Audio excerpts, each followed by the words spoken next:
Здравствуйте, я ненавижу теории на ютубе. Каждый раз, когда кто-то пытается мне втюхать очередной свой выдуманный сюжет, основанный на настолько мелких деталях, что сам автор произведения даже о таком не думал, ибо был увлечен написанием истории и тем, чтобы эта история соответствовала законам драматургии, была логичной и четкой, на что теоретики зачастую забивают болт, называя при этом свое великолепное изречение теорией, мне становится очень тяжко. Нет, ребята, Рик не создавал матрицу в «Матрице» в первом эпизоде 8-го сезона нашего любимого мультсериала. Нет, друзья, тот факт, что наши герои не стареют, не является доказательством того, что они все искусственно созданные клоны. И нет, скорее всего, в тех эпизодах Рика и Морти, в которых об этом явно не говорится, нам не показывают другие версии наших героев. Представьте себе. Сейчас я расскажу, почему мне не нравится то, насколько серьезно многие воспринимают подобные теории и почему эти теории почти никогда не подтверждаются.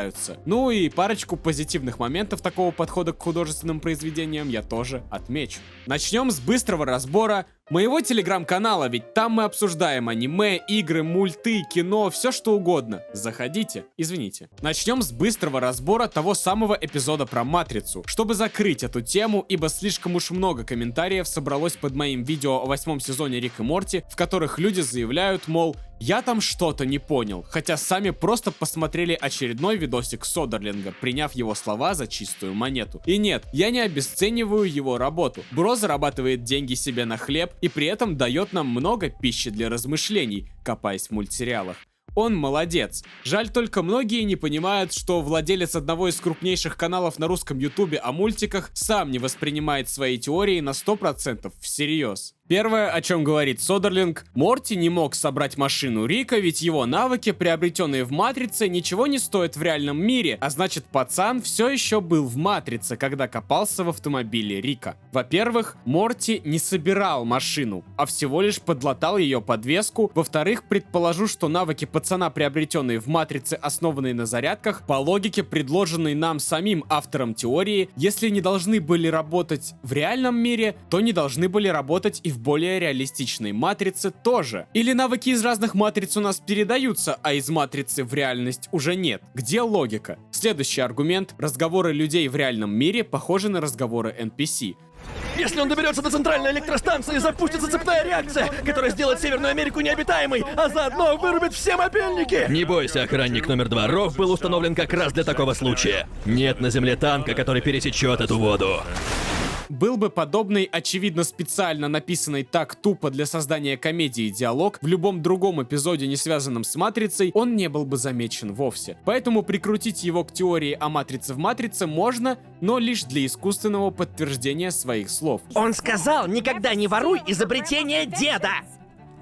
Нет. Вот гандон! Ну а здесь это вовсе юмор, работающий на двойное удивление зрителя, хотя за намек на нахождение героев в Матрице засчитать можно. По сути, это единственный настоящий намек на это. Теперь о прическе Саммер. Содерлинг говорит, что ее короткая стрижка уже в следующем эпизоде стала обычной, длинной, что, конечно же, нам говорит о том, что постригла волосы девушка в Матрице, а потом из Матрицы вышла и ее прическа вернулась. Да, ведь волосы не могли вырасти сами, они обычно не растут у людей старше 17. Вы что, не знали? Современный мир постоянного стресса. Привыкайте. Вас ждет то же самое, мои маленькие любители теорий. Мы не знаем, сколько времени прошло после событий этого эпизода. Свою прическу Саммер могла уже 1000 раз поменять. Вследствие чего аргумент про татуировку Морти мы тоже засчитать не можем. Бро мог просто свести ее, ибо новый элемент имиджа ему, как мы знаем, не особо понравился. Ну и друзья, самое главное, Матрица в Матрице якобы должна была научить наших героев чему-то. Они должны были напортачить, думая, что все это делают в реальности, и за счет этого понять свои ошибки. Ну, как в фильме Нолана типа «Внедрение идеи в бессознательное человека». Такую идею предлагает Содерлинг. Хорошо, звучит логично. Единственная проблема в том, что Рик потом стирает своим внукам, якобы находящимся все еще в Матрице, память. Какой тогда опыт они приобрели впоследствии событий эпизода, если весь их опыт был стерт? Думаю, никакой. Но в таком случае здесь встает еще один вопрос. вопрос. Зачем вообще Рик стер память своим внукам, если хотел их по сюжету серии наказать за оплошность? Какой смысл в наказании, о котором дети потом забудут? Дело в том, что Рик не планировал изначально стирать память Саммер и Морти. Просто воспитательный моментик пошел не по плану. Дед уснул, пока ребятки находились в Матрице, потому они провели там слишком много времени, и Рик решил исправить данную ситуацию привычным ему методом. Каким боком в такой сюжет теперь можно вписать Матрицу в Матрице, я ума не приложу. Данной фразой и начинается главная проблема большей части подобных теорий. Они попросту часто не вписываются в сюжет произведения и в логику построения истории. Хорошее зрительское фанатское додумывание должно органично вплетаться в то, что дают нам сами авторы произведения. В противном случае начинаются нестыковки, подмены фактов. Но почему так? Почему и зачем слова теоретиков часто противоречат происходящему в сценарии художественного произведения, на основе которого и построена их теория? Дело здесь даже не в СПГС и не в альтернативном мышлении авторов необычных трактовок мультсериалов, кино и так далее. Просто ценность типичной теории заключается не только в ее логичности, но еще и в абсурдности, в том, насколько она удивляет зрителя или читателя. Потому в какой-то момент теоретик начинает жонглировать фактами так, как ему удобно, подмечает нужное для подтверждения своей теории и закрывает глаза на выпирающие, как гвозди из старого деревянного моста, противоречия. В моменте критическое мышление намеренно отключается, ибо главной целью теперь становится не констатировать действительность, а до нельзя исказить ее, да желательно так, чтобы никто не заметил. Продуктом такого процесса являются вау-теории. Охарактеризуем их как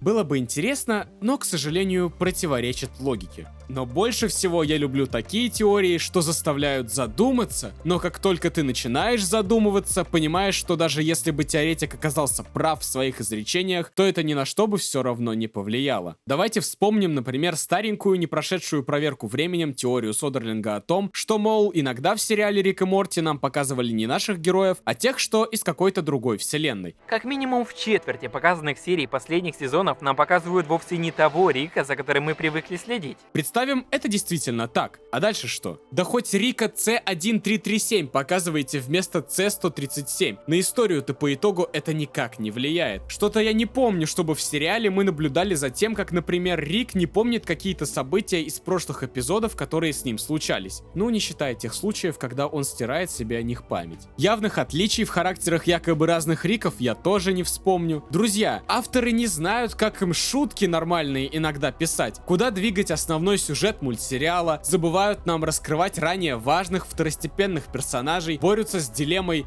новый эпизод снять про сперму или же про дерьмо. Кто-то правда думает, что факт периодической пропажи у Рика кибернетического тела был не просто глупым ляпом, а продуманным ходом сценаристов? Что тогда эта теория звучала бредово, что и сейчас, только теперь она еще и смешная. К тому же сейчас точно видно, что была она создана просто ради болтовни. Однако важно здесь не опечалиться уж совсем. Хорошие теории есть и у Содерлинга, и у других великих деятелей нашего любимого видеохостинга. Думаю, я научился отличать теории полные воздуховедства от тех, что стараются добавить в историю новые детали, не брезгуя реальным ее анализом, способствуют лучшему пониманию произведения. Например, когда Содерлинг говорит о том, что проекция страхов Морти в дыре, показавшая нам отношения между Дайен и Риком, вполне может соответствовать реальности, ибо в голове пацаненка находятся по сути все воспоминания нашего дедушки, и он может себе достаточно четко представить, как взаимодействовал в юности ученый со своей женой, это звучит правдоподобно. В этом нет ничего особо шокирующего, но оно на 100% логично. И с точки зрения развития истории все тоже четко. В дыре авторы нам показали то, что мы бы очень хотели увидеть, однако лишь при помощи проекции. А поняв, что эта проекция является достаточно правдоподобной, мы можем ее воспринимать как некий флешбэк и лучше понять взаимоотношения персонажей. Также хочется упомянуть Gravity Falls, мультсериал, специально давящий на зрителя своей интригой, буквально провоцирующий на создание всяких разных теорий, и все эти теории были прекрасны, просто потому что являлись частью соревнования. Главное в тот момент было не заплутать в этом желании придумать свой сюжет, пропустив то, что хотел показать автор. Получалось немного у кого, но получалось. А какой-нибудь FNAF, например, вспомните, там вообще сюжет будто в основном писали фанаты, а бедолага-создатель потом вписывал фанатские теории в оригинальный сценарий, понимая, что историю продуманней и интересней он уже из тех оставленных им полунамеков не сделает. Однако это чуть-чуть все-таки песня о другом. Потому, друзья, поймите, в любом произведении на первом месте стоит развитие истории. Обман зрителя, желание его удивить не стоит того, чтобы ради этого ломать повествование и делать его нелогичным. А если же авторы произведения захотят нам на что-то намекнуть, это точно будет прямо стыковаться с основной историей. И уж точно не опровергать ее, как это происходит в теории о матрице в матрице или о разных Риках в разных эпизодах сериала. Если задумывается какой-то сюжетный поворот, он будет зачастую вполне логичным и при достаточно глубоком анализе предсказуемым. Авторы Рика и Морти смелые, это правда, но не дураки. Думаю, вряд ли в один момент они такие скажут: все, что было в сериале после 3-го сезона, наша шутка над вами. На самом деле сериал кончился сразу, как Ройланд перестал над ним работать. Или на самом деле Прайм Рик и Рик С-137 любовники, и Прайм убил жену нашего Рика из ревности. Хотя первый заголовок меня бы порадовал, ну а второй был бы прекрасной теорией для нового видео Содерлинга. Ты всегда можешь обратиться ко мне за идеей, бро. Мы же коллеги, не стесняйся. Что ты задумал? Рик, он ведь был лучше! Нифига не лучше, от этой штуки смердит чванливым высокопарным снобизмом. Ну, а мне еще есть что сказать, но лучше в следующий раз.